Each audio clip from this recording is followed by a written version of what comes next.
review the public comment card, please? Yes, Mr. Chairman. As a reminder, public comment is limited to 3 minutes per speaker. Comments that are relative to any issues that are currently going through the public hearing process, matters that are in active litigation, political campaigning, or partisan politics will not be heard in this meeting. Speakers are to address the chairman, not each other or the audience, and are expected to conduct themselves in an appropriate manner. The use of abusive or profane language shall not be allowed. No debate or argument between speakers and/or members of the audience shall be permitted. Thank you very much. Garvin Haynes, please.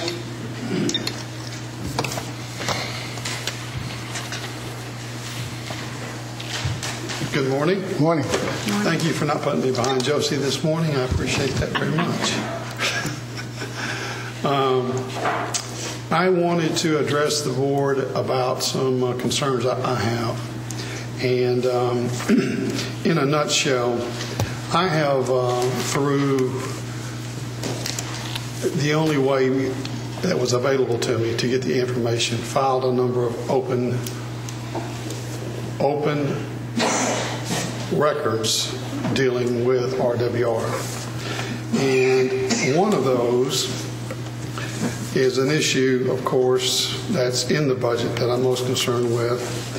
But in doing so, when I am told that on January 17th, all the 10 test meters are working perfectly and have been working perfectly, there is a single issue with one meter that is currently being addressed. And then I have 1, 2, 3, 4, 5 other emails prior to that identifying the fact that this test is not working properly. I don't, when I ask for something through open records, I want it to be factual and honest. Now, I do not believe it is, and I wanted this BOC to be knowledgeable of that. I also have issue with, and I think it's just honestly time the citizens of the county knew. And I'm speaking as Garvin Haynes, though I do serve on the authority. I'm speaking for Garvin Haynes. And it's about time the citizens of this county knew the risk, and that's why I would ask this board to have a public hearing, as you have done with something else earlier, in dealing with what is in the budget for RWR that the authority has voted on not to go along with for an additional $690,000, when at our last authority meeting, the director fully acknowledged he already had enough equipment to do a test. Why do we want to do an additional $670,000 when we already have the equipment to do the test? This is money we do not have.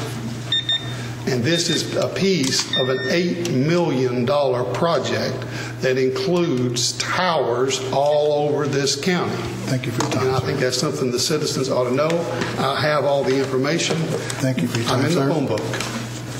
My name is Garvin Haynes. Thank you very much. Thank you for your time. Thank you for your comments. This time, Brian Jenkins, please. Good morning, Commissioners. Good morning. My name is Brian Jenkins. I just have a couple items I want to bring before your attention. One is in regards to the community clothes closet, the closure of it. I'm very, very upset with the way in which it was handled. A person by the name of Director Judy Smith, to have worked there and volunteered her services for 35 years to help the least of these. Mr. Chairman, you often quote scriptures, and here's one I want to leave with you, and it's Matthew 25:31 through 45. where Jesus specifically talks about, in as much as you have done unto the least of these, you've also done it unto me. I'm a little surprised that a lot of the clergy in the church have not rallied around and supported this woman. Simply because, again, Jesus said, in as much as you have done unto the least of these, my brethren, you have done it also unto me. He called the least his brother. And I would love very much to see the clergy rally around and support, because if we can find resources to put pictures in government buildings of yourself, then certainly we can find resources to help this lady who's toiled for 35 years to address the plight of the poor here in Rockdale County. I want to also finally commend this board for recognizing the sheriff and giving them the opportunity to bring in additional officers here in Rockdale County. This was the same initiative that he took several months back, in which this board, with the exception of Commissioner Vaness, voted to allow the sheriff to come and present his case to help further secure Rockdale County. Anytime the sheriff wants to create an idea to make Rockdale safer, we should always give him the stage in which to present that idea. And certainly I support the sheriff and like to commend him and his deputies and the officers who received their recognition today. And finally, in listening to Mr. Haynes, who talked about the board voted against $690,000 that your director, Dwight Wicks, wants very much to put in the budget. Mr. Haynes, as a taxpayer in this county, stated that we don't have the resources. And I concur, we do not have the resources. And yet, it seems to me that the idea to overlook the boards, these are volunteers who live in this county, who care about this county and get up in the morning and do research and jump in their vehicles, and sometimes when they don't even feel like it, they sit there because they care about this county. We need to take heed to what they have to say. And I think that this board, under your leadership, Mr. Chairman, is ignoring these boards. And I would suggest that we take a closer look at what Mr. Wicks is presenting and recognize the position that the board is taking. Thank you very much. Thank you for your comments. Jerry Bird, please.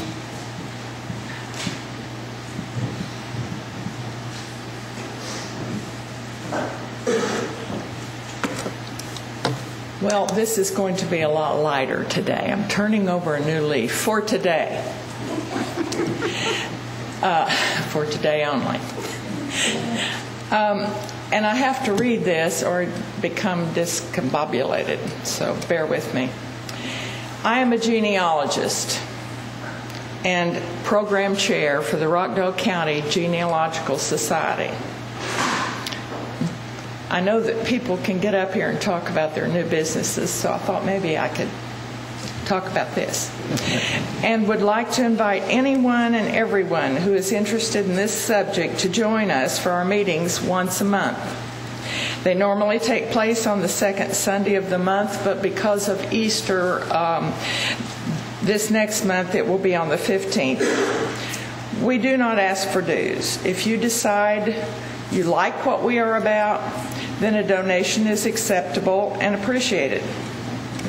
We meet at the Church of Jesus Christ of the Latter-day Saints, 1275 Flat Shoals Road. And that is because the library kind of dumped on us when they changed their hours. So we couldn't meet there as we had been for years. Our speaker for April is Mary Fraser Long, a retired educator and author of several books, including About Lawrenceville. She will be speaking on Oglethorpe, James Edward Oglethorpe, a British general, a member of Parliament, a philanthropist, and founder of the colony of Georgia. Just to make you wish you had known about us before, I'll tease you with the fact that we had a real full-blooded Apache speak to us last month, and he was awesome. So if this sounds interesting to you, pick up a flyer from me as you leave.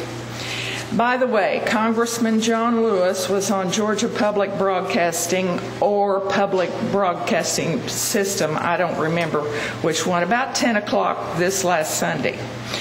You may want to call for a rerun of that program if you weren't able to see it. It was very good. Congressman Lewis was touched by what he found about his ancestor. The ancestor registered to vote right after the Civil War, and then several years followed when voting wasn't allowed for his other ancestors. Congressman Lewis shed some tears. He was so moved by this discovery. Not all of us are cut out for genealogy, but when you get into it, if you have that desire, you become addicted. And I'd like to see some of you join us.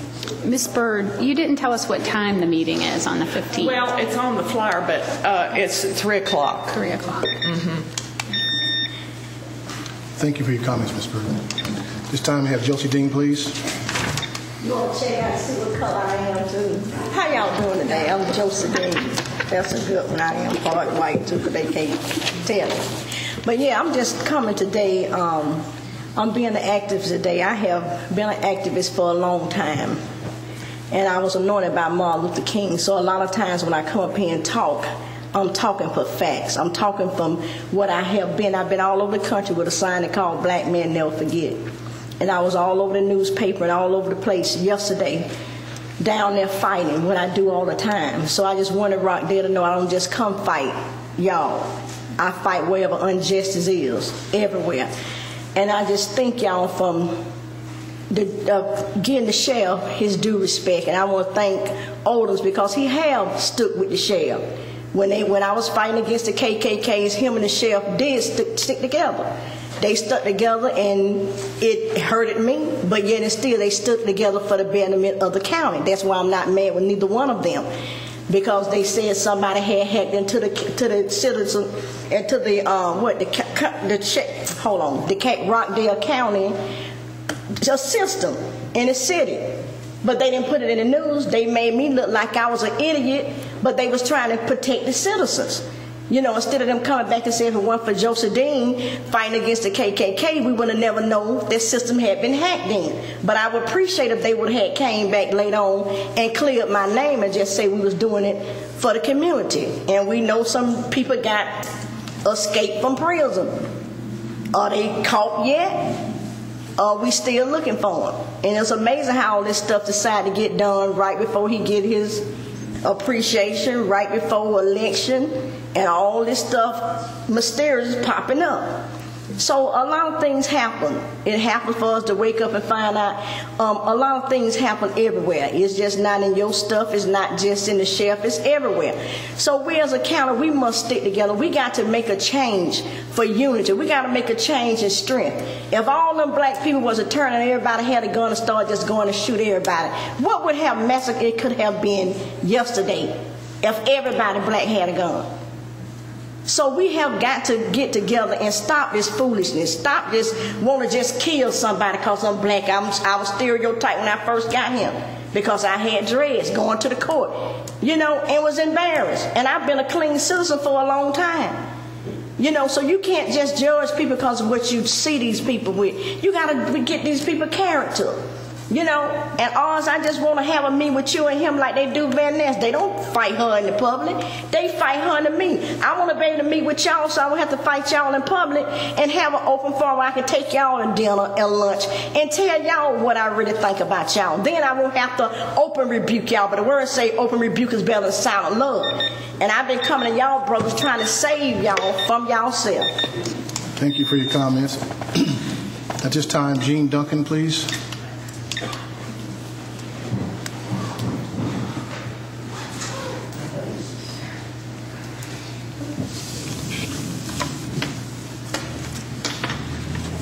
Good morning. Good morning. Good morning. Congratulations, Commissioner Van Ness. Thank you very much. And to all of those who received awards today.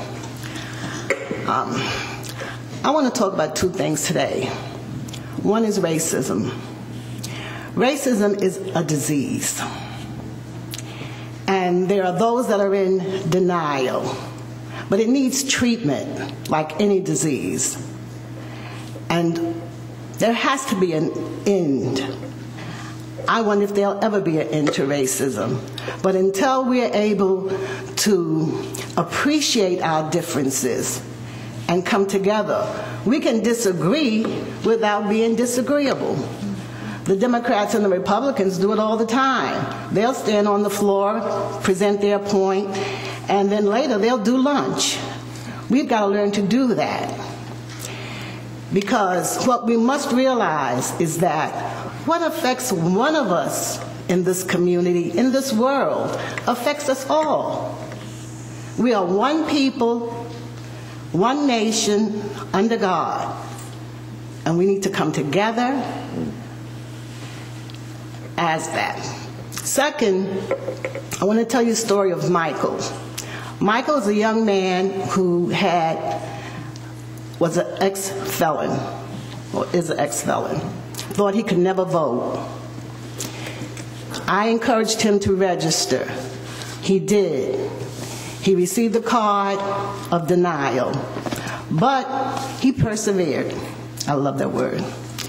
And he called down to the Department of Elections, and he spoke with Ms. Clark, and I want to commend Ms. Clark.